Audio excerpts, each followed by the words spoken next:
Masonry work അഥവാ പടവ്, ഇതിന് നമ്മൾ ഏത് മെറ്റീരിയൽ ചൂസ് ചെയ്യും? പ്രധാനമായിട്ടും രണ്ട് തരത്തിലുള്ള മെറ്റീരിയൽസാണ് ഇതിൽ അവൈലബിൾ ആയിട്ടുള്ളത്.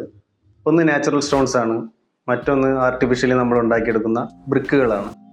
നാച്ചുറൽ സ്റ്റോൺസിൽ ഏറ്റവും കോമൺ ആയിട്ട് യൂസ് ചെയ്ത് വരുന്നത് ലാറ്ററൈറ്റ് സ്റ്റോൺസ് ആണ്. ലാറ്ററൈറ്റ് സ്റ്റോൺ, ചെങ്കല്ല്, വെട്ടുകല്ല്, അങ്ങനെ പല പേരുകളിൽ ഇത് അറിയപ്പെടുന്നു. ഇത് പ്രധാനമായും ചെങ്കൽ കോറികളിൽ നിന്ന് കട്ട് ചെയ്തെടുത്ത് ഉപയോഗിക്കുന്നതാണ്. ചെങ്കല്ലിന് തെർമൽ ഇൻസുലേഷൻ പ്രോപ്പർട്ടി കുറച്ചുകൂടി നല്ലതാണ്. അത് മാത്രമല്ല, ഇത് കട്ട് ചെയ്ത് ഉപയോഗിക്കാൻ കുറെ കൂടി എളുപ്പമാണ്. ഇത് ഏത് കോറിൽ നിന്ന് നിങ്ങൾ എടുക്കുന്നോ അതിനനുസരിച്ച് സൈസിൽ ചെറിയ വ്യത്യാസങ്ങൾ വരാൻ ചാൻസ് ഉണ്ട്. അതുകൊണ്ട് തന്നെ എപ്പോഴും ഒരു കോറിയിൽ നിന്നുള്ള പ്രൊഡക്റ്റുകൾ യൂസ് ചെയ്യുന്നതായിരിക്കും ബെറ്റർ. ഒരേ കോറിയിൽ നിന്ന് കല്ലുകൾ ലഭിക്കാനുള്ള സാധ്യത വളരെ കുറവാണ്. ഇൻ കേസ് അങ്ങനെ അല്ല കിട്ടുന്നതെന്നുണ്ടെങ്കിൽ നമ്മൾ വളരെ സ്കിൽഡ് ആയിട്ടുള്ള ലേബേഴ്സ് ഇതിൻ്റെ വർക്കിന് ആവശ്യമാണ്. കാരണം ഇതിൻ്റെ സൈസ് എല്ലാം ക്രോസ് ചെക്ക് ചെയ്ത് വെട്ട് വേണം മേസൺറി വർക്ക് സ്റ്റാർട്ട് ചെയ്യാൻ. പിന്നെ വർക്ക് സ്പീഡ് കുറച്ചുകൂടി കുറവായിരിക്കും. ഇതിലുള്ള ചലഞ്ചസ് എന്താണെന്ന് പറഞ്ഞു കഴിഞ്ഞാൽ ഇതിൻ്റെ പ്രൊഡക്റ്റ് ക്വാളിറ്റി നിർണ്ണയിക്കലാണ്. വളരെയധികം ചൂഷണം ചെയ്യപ്പെടുന്ന ഒരു മേഖലയാണ് ഈ ചെങ്കല്ല് എന്ന് പറഞ്ഞു കഴിഞ്ഞാൽ. അത് എളുപ്പം ഒരാൾക്ക് അതിൻ്റെ ക്വാളിറ്റി നിർണ്ണയിക്കാൻ കഴിയണമെന്നില്ല. മറ്റൊന്ന് അവൈലബിലിറ്റിയാണ്. ഇപ്പം മൺസൂൺ സീസണോ അല്ലെങ്കിൽ എന്തെങ്കിലും മഴ വരുന്ന സമയത്തെല്ലാം ഇതിൻ്റെ അവൈലബിലിറ്റി വളരെ ബുദ്ധിമുട്ടാവാറുണ്ട്. അപ്പോൾ ശരിക്കും പറയാം, നിങ്ങൾ തറയിടാനുള്ള പ്ലാൻ എന്തെങ്കിലും ഉണ്ടെങ്കിൽ അതിനെപ്പറ്റി ചിന്തിക്കുന്ന സമയത്ത് തന്നെ കല്ല് വാങ്ങി സൂക്ഷിക്കുന്നത് നന്നായിരിക്കും. ചെങ്കല്ലിൻ്റെ പ്രൈസ് എപ്പോഴും വേരിയബിൾ ആണ്. അത് കോറിയിൽ നിന്ന് സൈറ്റിലേക്കുള്ള ദൂരത്തിനനുസരിച്ച് മാറ്റം വന്നുകൊണ്ടേയിരിക്കും. അത് മാത്രമല്ല, ചെങ്കല്ലിൻ്റെ അവൈലബിലിറ്റി, ഡിമാൻഡ്, സപ്ലൈ അതിനനുസരിച്ചും മാറ്റങ്ങൾ വരാം. നാച്ചുറൽ സ്റ്റോൺസിൽ പിന്നുള്ളത് കരിങ്കല്ലും അതുപോലെ മഡ് ബ്ലോക്കുകളാണ്. ഇത് വളരെ റെയറായിട്ടേ യൂസ് ചെയ്യാറുള്ളൂ. എസ്പെഷ്യലി ഇപ്പോൾ ഒരു റിസോർട്ടിൻ്റെ പർപ്പസോ അല്ലെങ്കിൽ സ്പെഷ്യലായിട്ടുള്ള എന്തെങ്കിലും ഡിസൈനുകൾക്ക് വേണ്ടി മാത്രമേ ഇത് ഉപയോഗിക്കാറുള്ളൂ. ആർട്ടിഫിഷ്യൽ ബ്രിക്കുകളിൽ ഏറ്റവും കോമൺ ആയിട്ട് യൂസ് ചെയ്ത് വരുന്നതാണ് സോളിഡ് ബ്ലോക്കുകൾ. സോളിഡ് ബ്ലോക്ക്, കട്ട എന്നൊക്കെ പറയും. ഹോളോ ബ്ലോക്കുകൾ എന്ന് പറയുമ്പോൾ കുറേ കൂടി എളുപ്പമായിട്ട് ആളുകൾക്ക് മനസ്സിലാവും. ആ ഹോളോ ബ്ലോക്ക് എങ്ങനെയാണോ അത് കംപ്ലീറ്റ്ലി പാക്ക്ഡ് ആയിട്ട് വരുന്ന ബ്ലോക്കുകളാണ് സോളിഡ് ബ്ലോക്കുകൾ.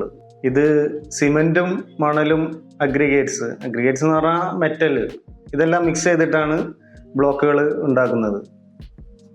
ഈ ബ്ലോക്കുകളുടെ പ്രത്യേകത, ഇതെല്ലാം ഒരേ സൈസിലായിരിക്കും കിട്ടുന്നത്. ഒരു ഫാക്ടറിയിൽ നിന്നുണ്ടാക്കുന്ന എല്ലാ ബ്ലോക്കുകളും ഒരേ സൈസിലായിരിക്കും കിട്ടുന്നത്. അതുകൊണ്ട് തന്നെ ഇതിൻ്റെ സൈസ് പ്രത്യേകിച്ച് ചെക്ക് ചെയ്യാനൊന്നും ഉണ്ടാവില്ല. കുറെ കൂടി ഫാസ്റ്റായിട്ട് വർക്കുകൾ നടക്കും. കമ്പാരിറ്റീവ്ലി വാട്ടർ അബ്സോർപ്ഷൻ കുറെ കൂടി കൂടുതലാണ് ഇതിന്. തെർമൽ ഇൻസുലേഷൻ കുറവുമാണ്. രണ്ട് സൈഡും പ്ലാസ്റ്റർ ചെയ്ത് ഉപയോഗിക്കുന്നത് തന്നെയാണ് ബെറ്റർ. പിന്നെ ഒരേ സൈസിൽ ലഭിക്കുന്നതുകൊണ്ട് തന്നെ ഇതിന് അത്ര സ്കിൽഡ് ആയിട്ടുള്ള വർക്കേഴ്സിൻ്റെ ആവശ്യകതയില്ല. സോളിഡ് ബ്ലോക്കുകൾ കുറെ കൂടി ഈസിലി അവൈലബിൾ ആയിട്ടുള്ള മെറ്റീരിയലാണ്. ഒരു ടൗണിനടുത്ത് തന്നെ 1-2 ഫാക്ടറീസ് ഉണ്ടാകാനുള്ള ചാൻസസ് കൂടുതലാണ്. ഇതിൽ ശ്രദ്ധിക്കേണ്ട ഇതിൻ്റെ ക്വാളിറ്റി തന്നെയാണ്. ഓരോ ഫാക്ടറിക്ക് അനുസരിച്ചും അതിൻ്റെ ക്വാളിറ്റിയിൽ വ്യത്യാസം വരാം. ഇതിൻ്റെ ക്യൂറിങ് പീരീഡ് വളരെ ഇമ്പോർട്ടൻ്റ് ആണ്. അപ്പോൾ ഇതിൽ കംപ്രഷൻ ടെസ്റ്റ് ഒക്കെ ചെയ്ത് കഴിഞ്ഞാൽ സ്ട്രെങ്ത് നിർണ്ണയിക്കാൻ കഴിയും. പിന്നെ പൊതുവെ ഇതിൻ്റെ കോസ്റ്റ് ഏകദേശം എല്ലായിടത്തും സെയിം തന്നെ ആകാറാണ് പതിവ്. ഇൻ കേസ് സിമെൻറ്റിനോ മെറ്റലിനോ അതുപോലെ എംസാൻഡിൻ്റെ എല്ലാം വില കൂടുന്ന സമയത്ത് അതിനനുസരിച്ചുള്ള പ്രൈസ് വേരിയേഷൻ വരാറുണ്ട്. രണ്ടാമത്തേതാണ് എംബ്രിക്ക്, മഡ് ബ്രിക്ക് എന്നെല്ലാം പറയും. ഇത് ചെങ്കൽ പൊടിയും സിമെൻറ്റും മിക്സ് ചെയ്തിട്ട് കംപ്രസ് ചെയ്ത് ഉണ്ടാക്കുന്നതാണ് ഈ ബ്ലോക്കുകളെല്ലാം. ഇത് സോളിഡ് ബ്ലോക്ക് പോലെ തന്നെ ഒരേ സൈസിൽ അവൈലബിൾ ആയിട്ട് കിട്ടും. ഒരു ഫാക്ടറിയിൽ ഉണ്ടാക്കുന്നതെല്ലാം ഒരേ സൈസിലുള്ളത് നമുക്ക് കിട്ടാറുണ്ട്. ഇതിൻ്റെയും കംപ്രഷൻ ടെസ്റ്റ് നടത്തി അതിൻ്റെ സ്ട്രെങ്ത് നിർണ്ണയിക്കേണ്ടത് വളരെ ഇമ്പോർട്ടൻ്റ് ആണ്. കമ്പാരിറ്റീവ്ലി ഇതിന് വാട്ടർ അബ്സോർപ്ഷൻ വളരെ കൂടുതലാണ്. രണ്ട് സൈഡും നിർബന്ധമായിട്ടും പ്ലാസ്റ്റർ ചെയ്യണം.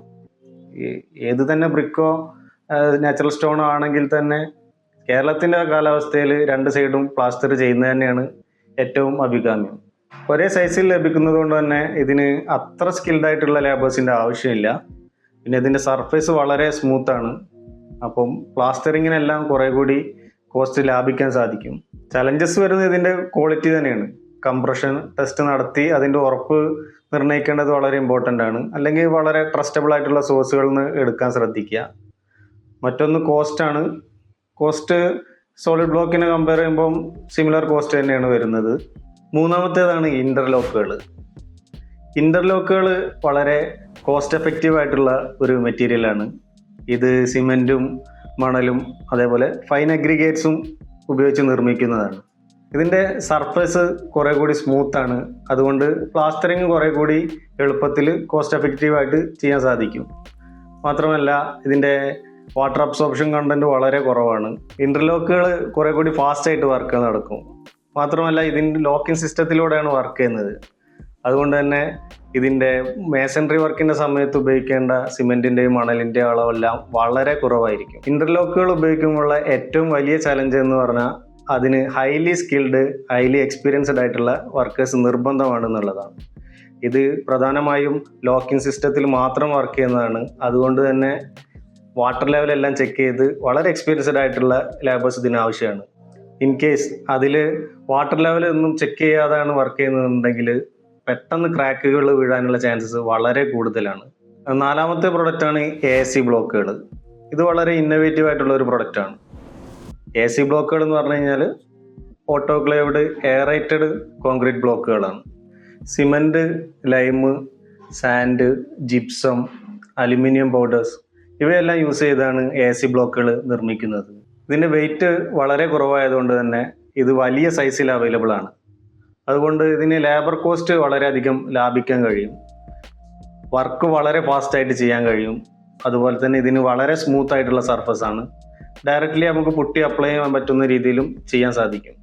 ഇതിൻ്റെ ഒരു ഡ്രോബാക്ക് ആയിട്ട് വരുന്നത് ഇതിന് വാട്ടർ അബ്സോർപ്ഷൻ കുറേ കൂടി കൂടുതലാണ്. അതുകൊണ്ട് തന്നെ എക്സ്റ്റേണൽ വാൾസിൽ ഉപയോഗിക്കുമ്പോൾ നിർബന്ധമായിട്ടും പ്ലാസ്റ്ററിങ് ചെയ്യണം. പിന്നെ കോസ്റ്റ് കമ്പാരിറ്റീവ്ലി കുറച്ചുകൂടി അധികമാണ്. പക്ഷെ ലേബർ കോസ്റ്റ് ആഡ് ചെയ്യുമ്പോൾ ഏകദേശം മാച്ചായി വരും. മേസൺറി വർക്കിന് ഇന്ന് പൊതുവിൽ യൂസ് ചെയ്ത് വരുന്ന മെറ്റീരിയൽസിനെ കുറിച്ചാണ് നമ്മൾ വീഡിയോയിൽ സംസാരിച്ചത്. അപ്പോൾ നിങ്ങളുടെ സൈറ്റ് കണ്ടീഷന്, അവൈലബിലിറ്റി, ബഡ്ജറ്റ് ഇതെല്ലാം നോക്കിയതിന് ശേഷം ഉചിതമായത് തിരഞ്ഞെടുക്കുക.